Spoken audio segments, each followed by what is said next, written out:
right, folks. Good morning, good evening, wherever you are around the world. Welcome back to Creation Conversations. We're joined once again by Dr. Diane, who are our special guest, and of course we've got John Mackay here, as well as this week we are going to deal with the subject of design.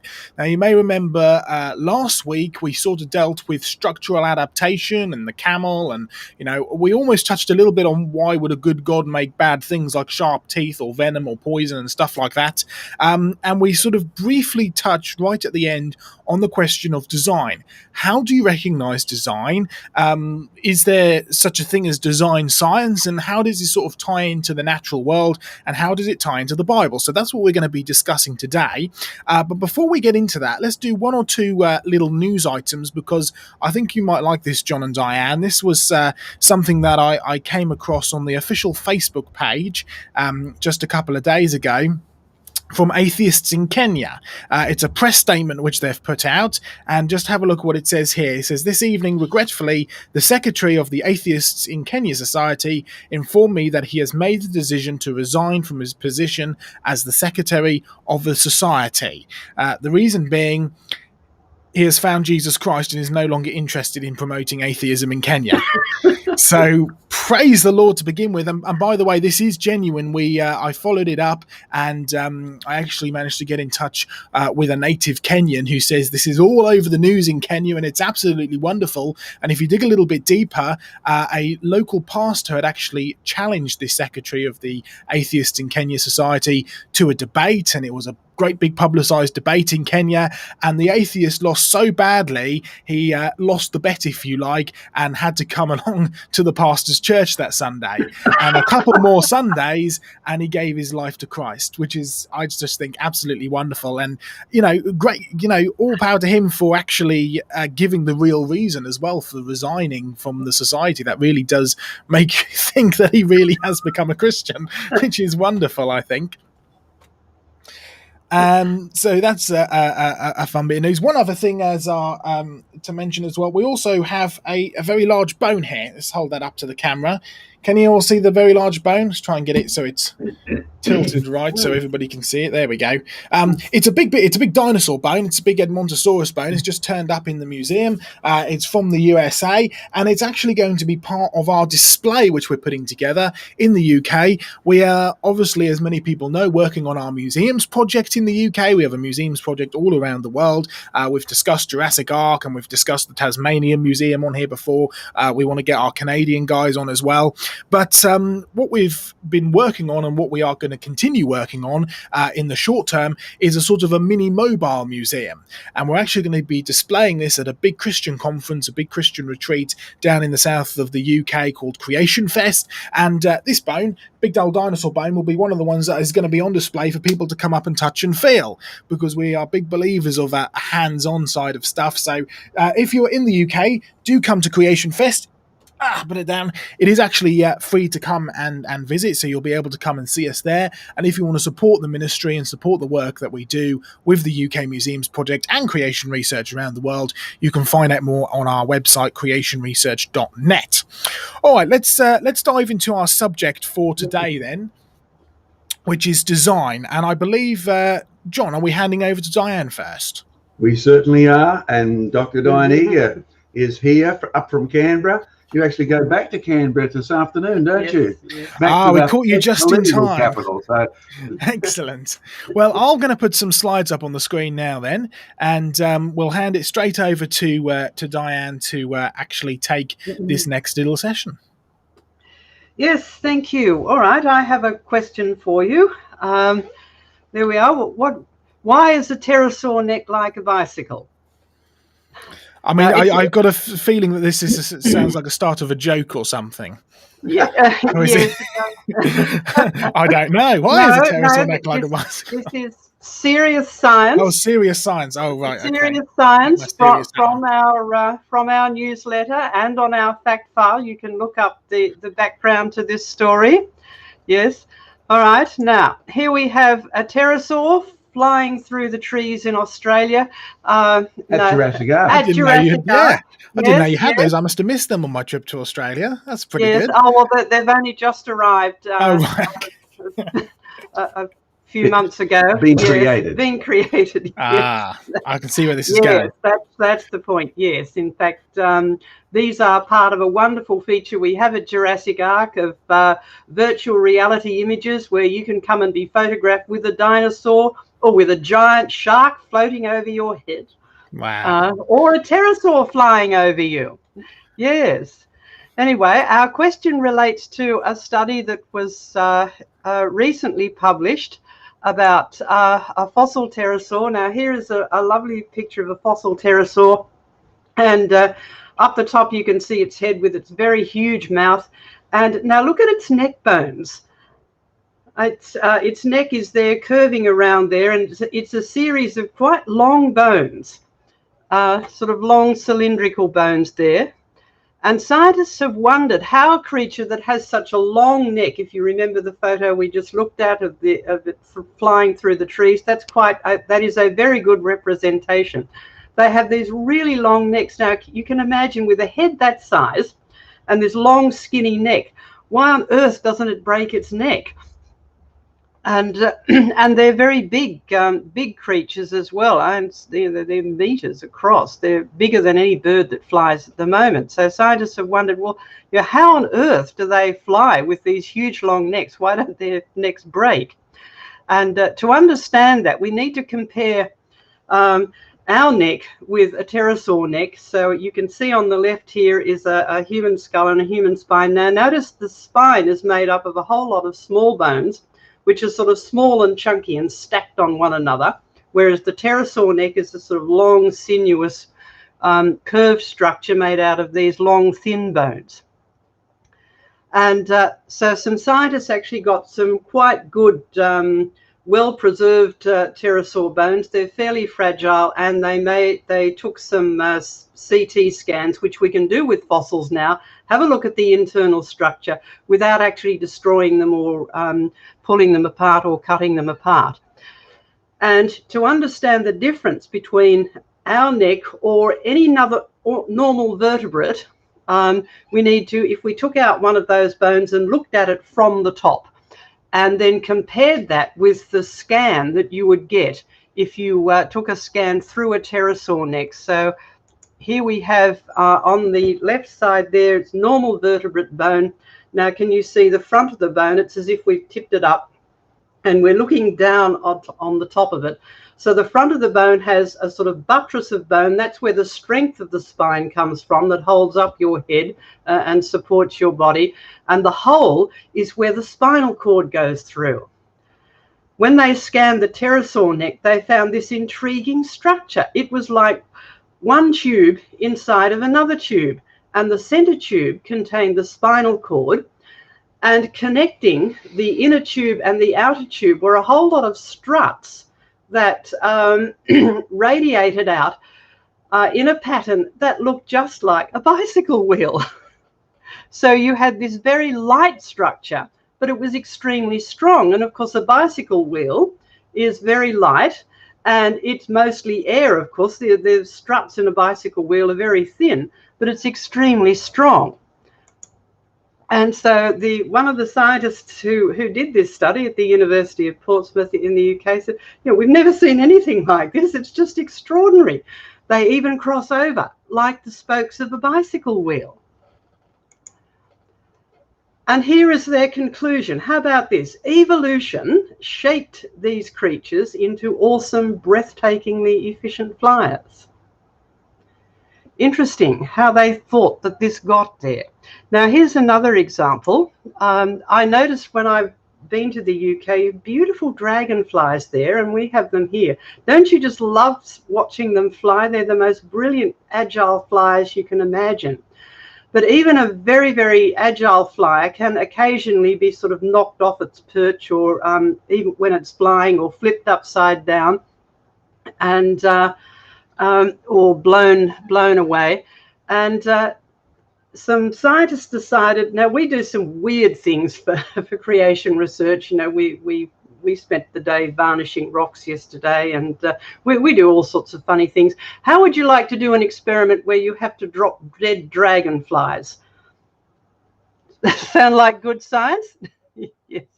Anyway, that's what some scientists did, because they wanted to see how dragonflies righted themselves if they just accidentally got knocked over or flipped upside down when they were flying. And so they took some live dragonflies, dropped them and upside down, and the dragonflies did this sort of clever head first back somersault and righted themselves and flew away. Now, they then did it with unconscious dragonflies. Now, they didn't knock them out with a hammer, actually. They actually anesthetized them.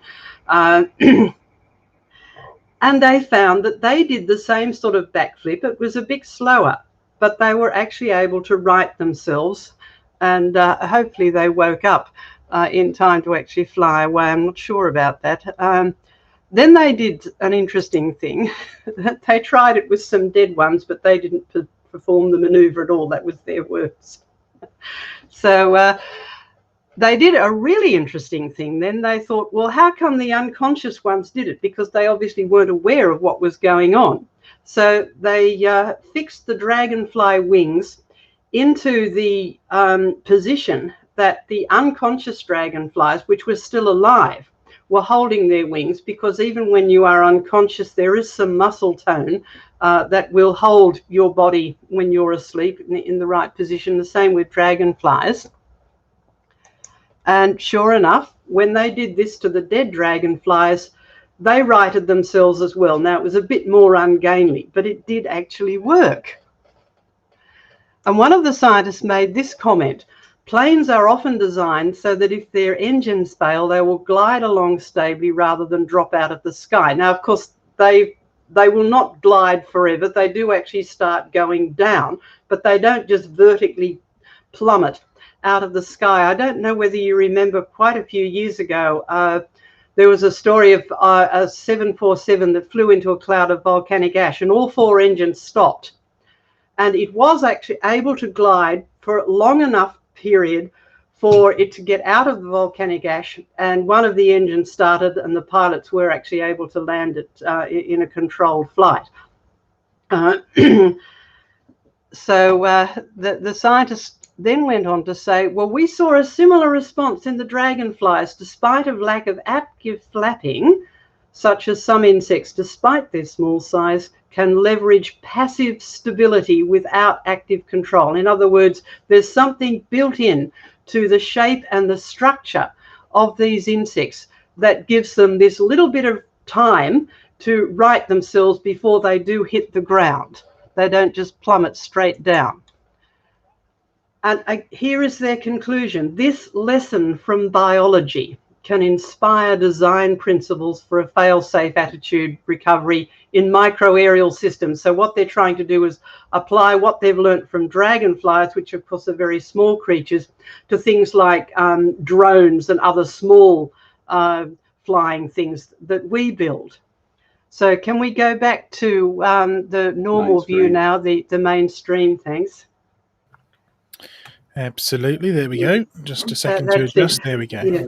Now, notice in each of those cases, they described some clever thing that had happened, a piece of clever structural design, a piece of clever functional design, and they didn't use the word design, but the way they used the words evolution or biology, it was almost as if it was some kind of god. They were aspiring some sort of outer force, something that made it like this.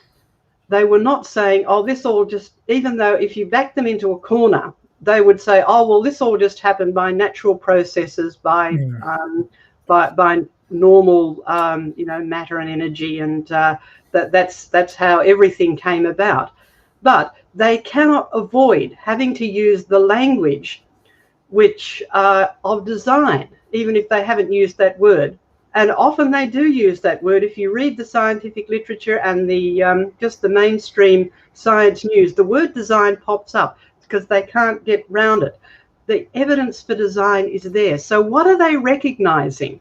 Well, maybe we should go back and look at some basic principles. So if we can go. That's true. Yeah, because I think it's absolutely. Have a clue, isn't it?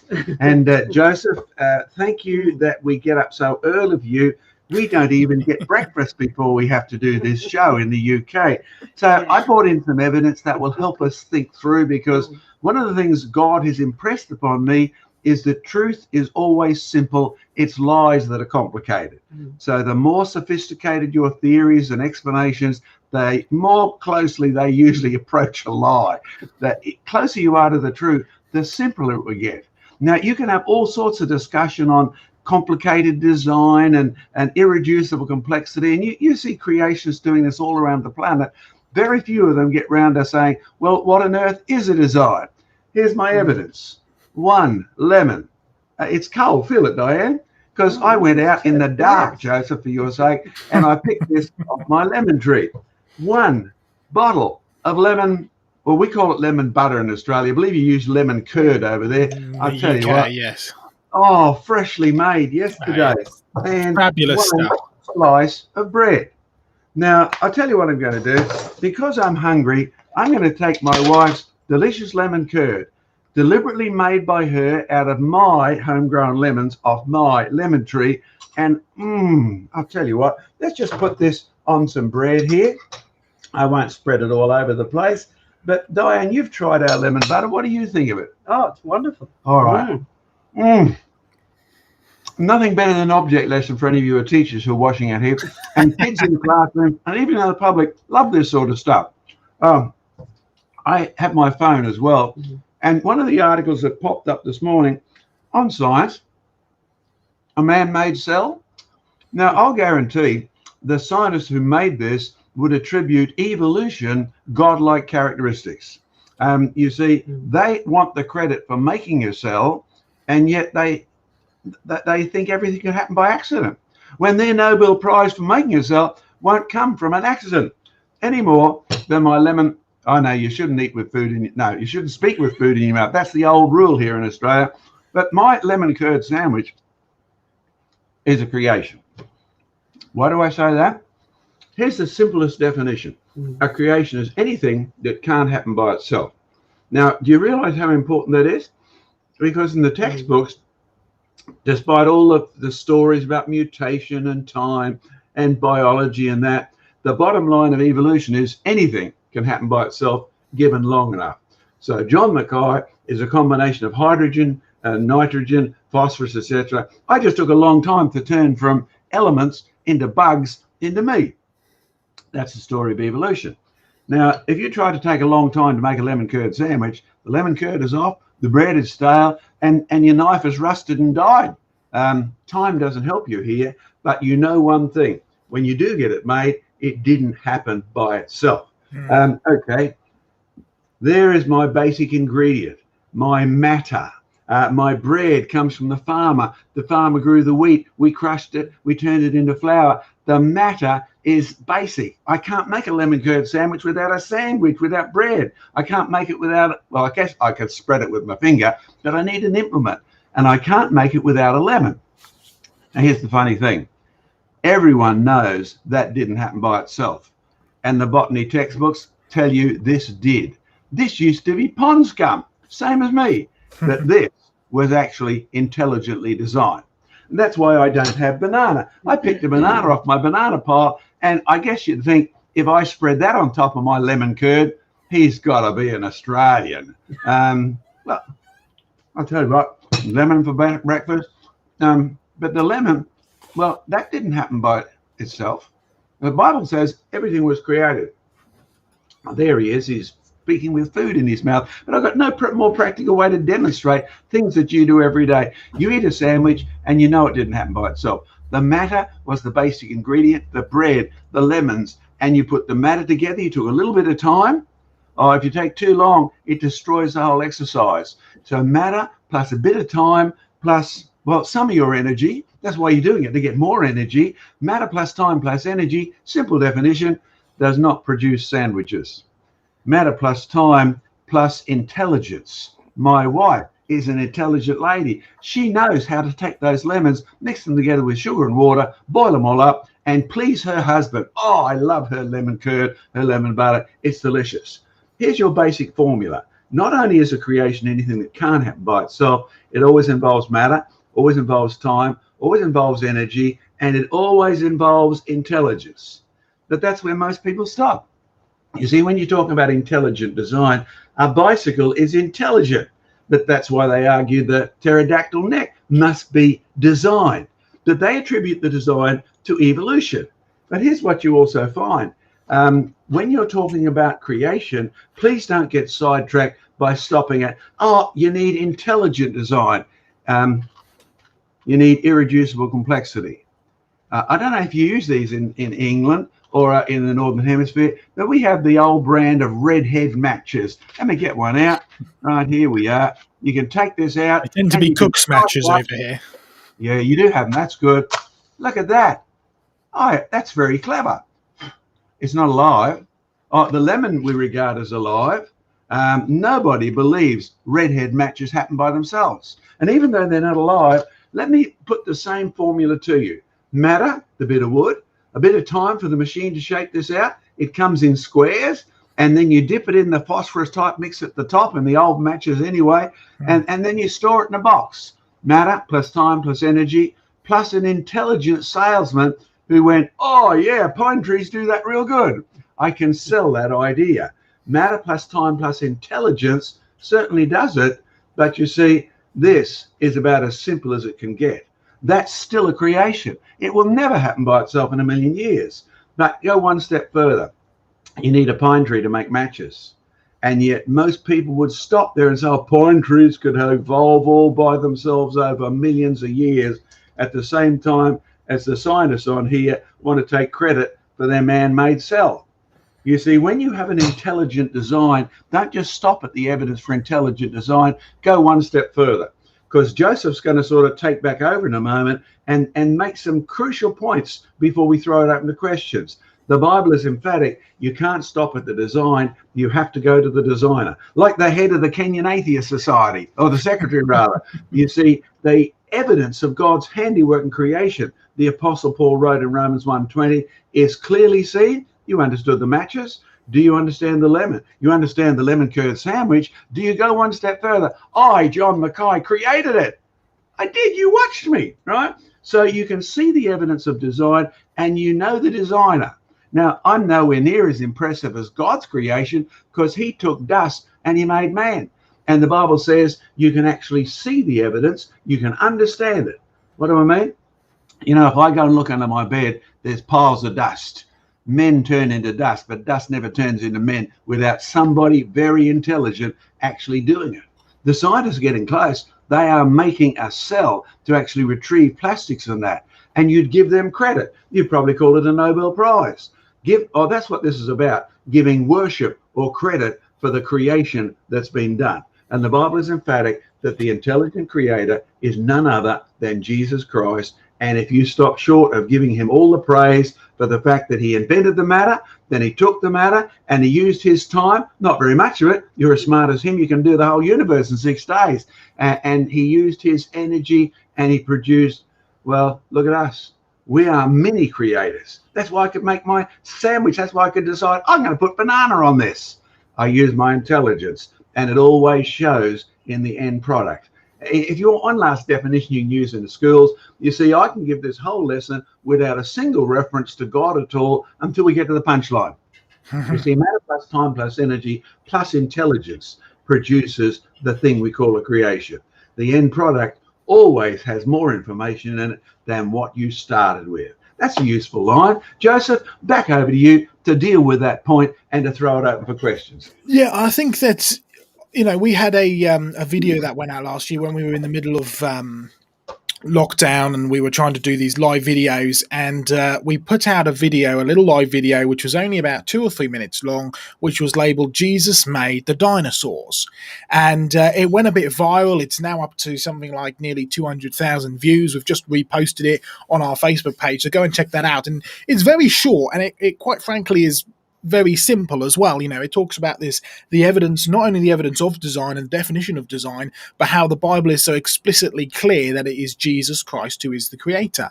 And it just blew up and people went mad and, you know, Jesus made the dinosaurs and so on and so forth. How ridiculous.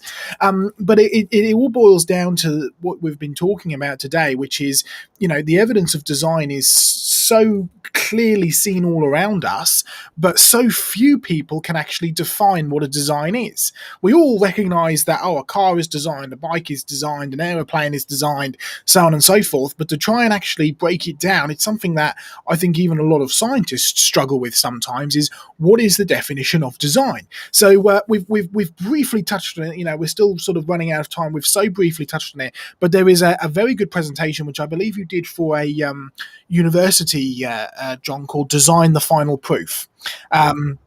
And it's very, very good. It's available to watch. We have some DVDs, MP4 or streaming. You can find out more about this at creationresearch.net. But that's a lot longer than our presentation that we've been doing today. It goes into a lot more detail. It really gives the formula as well. So I really do encourage people to go and watch that. Well, we have lots and lots of questions having come through in this session. So we'll try and run through a few of them and see what we get up. Some of them have to do with what we've been talking about, some of them don't, so we'll see how we go in the next few minutes. Cellular death before the fall, or was that not considered death? So how would we explain cellular death in a very good world before the fall? Well, part of being alive is actually we do replace our cells all the time, part of the growth process. And so you can think of that as sort of dismantling the components that need to be replaced. Now, we do that all the time. That's part of being alive, because as part of normal processes, cells wear out just like pieces of machinery wear out, and then you replace the components that need to that have started to wear out. But the machine itself doesn't cease functioning. So cells within a living being, yes, that happens all the time. It's part of normal life, but also that's a design feature because it's built in, that the body recognizes, oh, this cell is wearing out, therefore we will dismantle it, we will pull apart its components, and we will replace it with a new cell, but the body itself as a whole is still alive. So the whole organism is not dying, it's just maintaining itself. I'm going to give you a good illustration with my Australian banana. Cellular death. You see, there's one other aspect of this question that you have to deal with. When God made the world, he made creatures like plants, he made creatures like animals, he made people, and in that design feature, there's one group there that you could eat without killing, in the sense that this question asks. You see, there's a whole group there that are made deliberately for eating. When I eat my banana, my body enzymes pull the cells apart and they reconstitute that and turn it into a good-looking bloke like John Mackay, right? Now, I take the cellular death, but the interesting thing is God doesn't regard plants as actually dying in the same way that animals or even people do. There's a spiritual principle involved here that this question ignores. Death is physical as well as spiritual.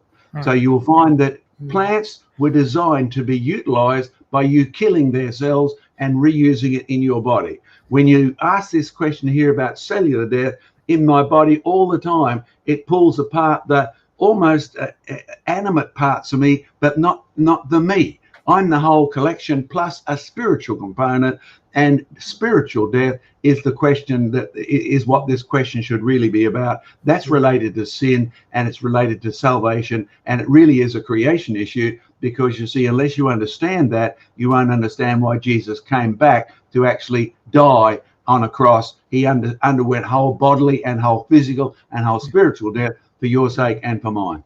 Excellent. All right, we've got loads of questions here. We're not going to get them through all at the moment, but let's try and finish a couple of ones before we have to go. I'm going to briefly give an answer to this, and then John, I'll hand it over to you for any comments, because it's a very quick and easy one to deal with, which is, why did crocodilians and other reptiles survive the Ice Age? And there's a very simple answer to it. I've recently given a lecture on the Ice Age for Answers in Genesis, one of their big conferences. What you will find if you come with me to the Isle of Wight, which is a little island on the south of the UK, and we walk along, you will find evidence of crocodiles, and you will find evidence of turtles, and you will find evidence of, well, great big dinosaurs in some of the bigger rock beds, but specifically we look at the little rock beds, little clay rock beds, which have crocodiles, they have turtles, they have very sort of sort of cold-blooded, need warm temperature, tropical type animals, which are buried in what we know as ice age deposits or glacial deposits. In other words, at some point there were crocodiles and there were turtles and there were reptilian creatures living in the British Isles, and then the ice came and they killed them all, basically buried them all, dumped it down, and now you can go and dig up their fossils. They can't survive here anymore because our climate is still too cold, and it appears that it was the ice age that really wiped them out and wiped out most of our reptiles, right, except for just a small handful that are able to survive now. And they most likely came after the ice actually left. So you are absolutely right. Where the ice touched, it would have wiped out most, if not all, of the reptiles. But you have to bear in mind the ice, although it covered up to 30% of the land masses, there was still a huge amount of other land mass where they could actually survive, including this sort of tropical belt around the middle, which is where most of our biggest reptiles are today. So the ice didn't cover the entire planet, only covered a part of the planet. And one thing that you need to have in order to make an ice age is you need to have a cold atmosphere, but you need to have very warm seas. And if you have that mixture, it means you still have enough warm areas on Earth, because the particles which are making a cold atmosphere would have congregated around the poles. So you've still got warm tropics in the middle. So there's no problem with crocodilians surviving and other reptiles surviving today, but it certainly seems that they were wiped out where the ice actually did come. Any brief comments, John? Yeah, just briefly, where I'm at the moment, where Diane is, I can take you sort of 30 kilometers 20 miles or so from me southwest, and we will dig up fossil crocodiles just in the sediment beside the streams. When they put the new bridge over our river to get to the airport. So it used to take me 2 hours to get to the airport. Now I can get there in 20 minutes, right? And so I'm no longer in the bush. But they found a nice lot of fossil crocodile bones just in the edge of the river mud. And so there's abundant evidence that recently, not too far past, we had crocodiles this far. But praise God, I have to go several hundred kilometers to find living ones today, right? So if you live in North Queensland where it's warm enough, the crocodiles can still live there. And here's a clue to helping you understand why they did die out in colder areas. It's not just the fact that they are cold-blooded, because there are some lizards that have learned how to go out into the 1 or 2 hours of sunshine every day, and you can find them there lying almost upside down on the rocks, soaking in the heat through their black scales, and then before the sun sets at 2 o'clock in the afternoon, they'll disappear back down a burrow way down deep where they'll stay warm till the next bout of sunshine. But the crocodiles, their stomach has a temperature-related function. So if you go to our famous crocodile hunter place, the Australian Zoo, you'll find big crocodiles there, but you find that we've got a real problem feeding them in winter because their stomach slows down. And you don't give them bananas or lemon curd sandwiches or meat or anything, because it will just stay there in their stomach and rot. Their whole body is determined by the temperature of their stomach. So it makes it mandatory that they live in a place that never gets too cold and it never gets too hot. And if it gets too hot, they'll cook it real fast, right? So they've got two extremes that they can't deal with. But they love North Queensland weather. And we'd encourage all of you Brits, get out here. You can't. It's COVID lockdown, isn't it? I've been wanting to come for over a year, John. And enjoy the warmth while you're in the middle of the cold and get to see our crocodiles. But that's the clue, Joseph. When you said not all the world was covered by ice, they did have a place where if they were there, they survived. If they didn't, they either got in the water, which was still warm, or they disappeared totally, like on the Isle of Wight, etc. So that's a really good way to look at it.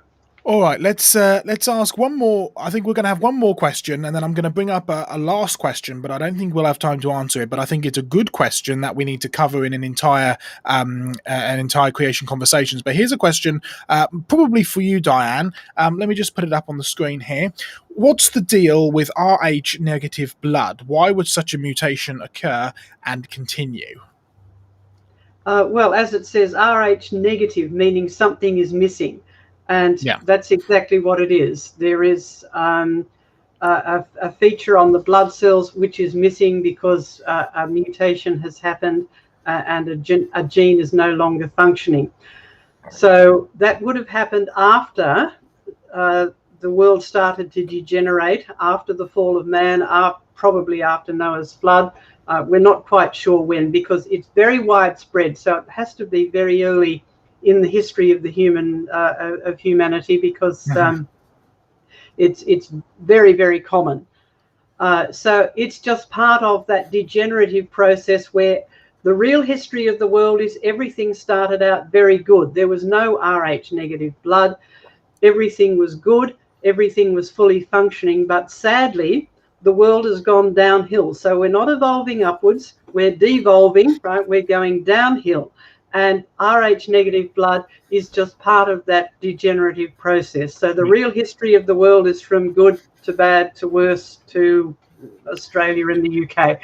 So what that means, Diane, is in this whole issue of design, you have to be able to recognize a creation, a good creation, where the blood corpus, etc., have all the right information. And then when they lose information, which is what happens all the time, you have to recognize a degeneration. So can I encourage those who think about this issue, don't come up with questions like, why did God create Rh negative blood? Right? It's a consequence of sin. And that's what we don't like. We don't like admitting we are sinners, and sin has consequences spiritually, socially, and physically. And Rh blood is one of those. It kills people. It does, doesn't it? Sad degeneration. Yeah, it's just like recognizing a machine that has been made, but something has knocked out one of the components. Now, that's quite different to a machine that has been badly made in the first place and never worked properly. So no one would say that the machine that's had one of its components knocked out was badly designed. It's just something has happened to it to ruin it or make it a bit defective after it was designed. So we have to look at the whole history of the world. We see evidence of design. We also see evidence that things have been knocked around and are falling apart. And that's just as important to recognize as recognizing the design, because that is the reason we need a savior, because we are going downhill. Yeah, and that's the key. It's getting the full and the true history of the world, which really does make sense of all of these questions. It answers most of the questions, really. All right, well, we are right out of time, but I'm going to bring up one of these questions because I think we were actually talking to you, John, a week ago or whenever it was, and I said we really ought to do a creation conversations, or at least in fact I think we ended up coming to the conclusion that we should do a sort of like an hour-long conference presentation or something with all three of us again. But here's the question. Is the term giants a mistranslation of the Greek word gigantes? What is the metric used in relation to stature of? I'm assuming that's meaning like Nephilim or something. So we're back to the question of the giants in Genesis chapter 5, and we're talking about the giants, the sons of God. It's been a very big topic. It's been a very controversial topic. It's been a topic that we've dealt with several times. So I'm just going to leave that there, unless John has a very brief comment that he wants to make, because I think we need to do a big conference on giants and big people and the like. Well, I will say one thing. If you know your Greek history, your Greek pagan history, they use that for some of their giants in their mythology. And when you translate a Greek word and you put it into English, actually, it's not a Greek word, it's a Hebrew word, right? So the whole lot has got all mixed together, and we've ended up this idea of Nephilim were giants. But when you go and you measure the Nephilim, you'd have to watch the whole program to find out the answer to that. I think this could be a very, very good program. We can talk about big people as well.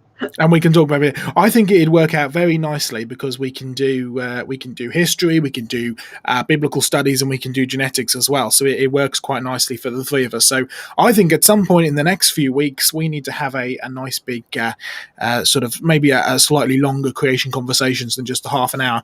All right. Well, thank you very much. Make it a giant show. Yeah. Need the cymbal crash now. Thank you all very much for joining us. We had a great audience tonight. We had a great interaction as well. Thank you for all the questions. Sorry we couldn't get through all of them, but we do try and keep these to around the half an hour mark, although we have gone to the 40-minute mark this evening. But thank you all very, very much. Thank you to both John and especially to Diane as you fly back later on this afternoon for you. Is that right? Yeah, so late this evening. So we will be praying for you and safe in travels. It's been wonderful the last couple of programs. So thank you all. Any last words from either of you? Nope, we're doing really well out here with our big fossils at Jurassic Ark, and Diane's doing real well with the politicians in Canberra. Fabulous. Fabulous. All right. Thank you very much, folks. We'll see you later. Cheerio.